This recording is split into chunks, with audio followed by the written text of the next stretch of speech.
ইসলামী নাটক, ইসলামী জলসা, ওয়াজ মাহফিল, এই যে একটা বিরাট সাংস্কৃতিক ইনপুট,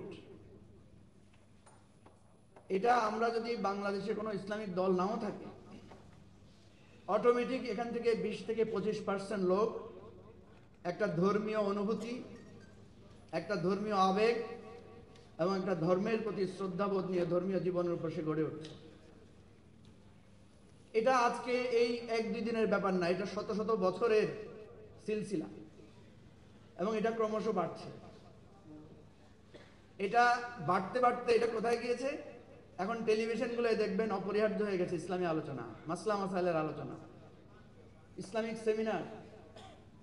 আপনি দেখবেন যে আমাদের যারা বড় লোক, এলিট, তাদের মধ্যে এখন হাফেজে কোরআন, বাসায় আলেম রেখে হাফেজ বানানোর প্রবণতা আছে।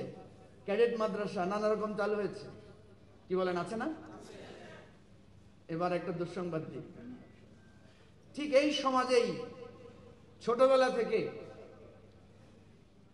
আধুনিক সঙ্গীত, মরমী সঙ্গীত, নজরুল গীতি, রবীন্দ্রসঙ্গীত, নাচ গান, আর্ট, শিল্পকলা, এমন কোনো উপজেলা নাই যেখানে নৃত্য স্কুল নাই, নাচের স্কুল নাই।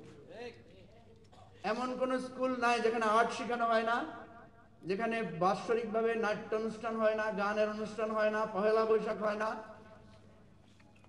এইটা বাড়তে বাড়তে সমাজ, সংস্কৃতি, টেলিভিশন, মিডিয়ার, আপনার ফিল্ম, এটা একটা সেক্টর, এটা একটা ইন্ডাস্ট্রি আকারে গড়ে উঠেছে।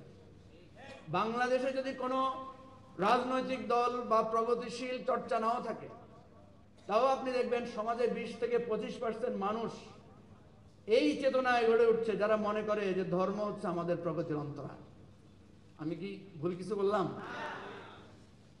এই যে 25 ভাগ আর 25 ভাগ মুখোমুখি দাঁড়িয়ে যাচ্ছে আমাদের সমাজ থেকে, এই দ্বন্দ্ব আমাদের নিজ থেকে উঠে আসছে, এই দ্বন্দ্ব।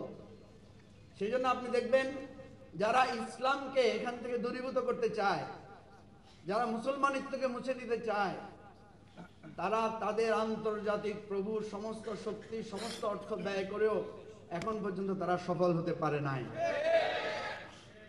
ঠিক এর উপরের দিকে আবার খারাপ দৃশ্য আছে।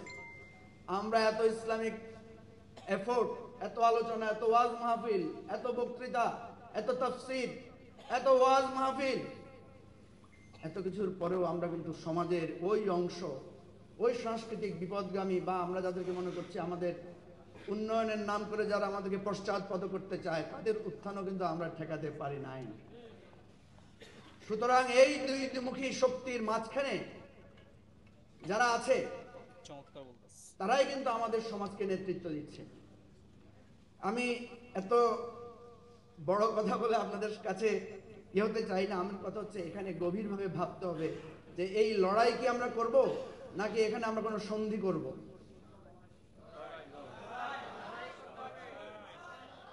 আচ্ছা, ঠিক আছে,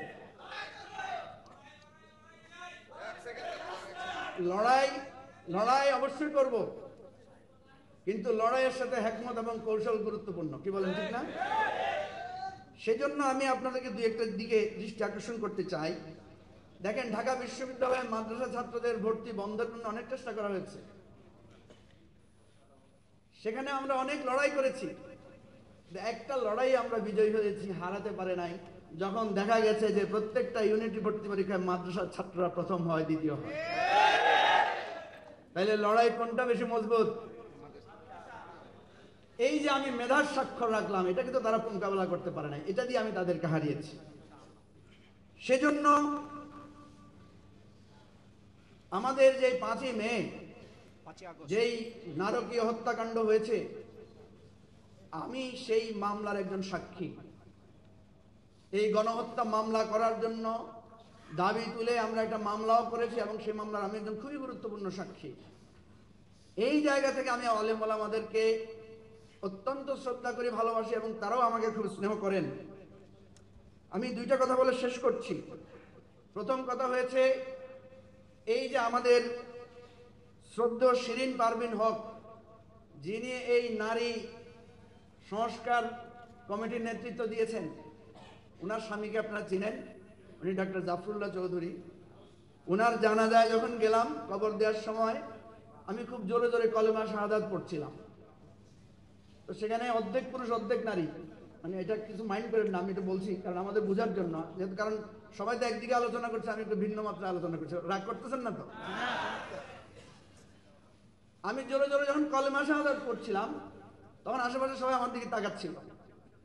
একটু পরে দেখলাম আমার সাথে আরো 5-7 জন এসে কলেমা শাহাদাত পড়া শুরু করলো। কিছুক্ষণ পরে দেখলাম মহিলারা সবাই মাথায় কাপড় দিয়ে দিল এবং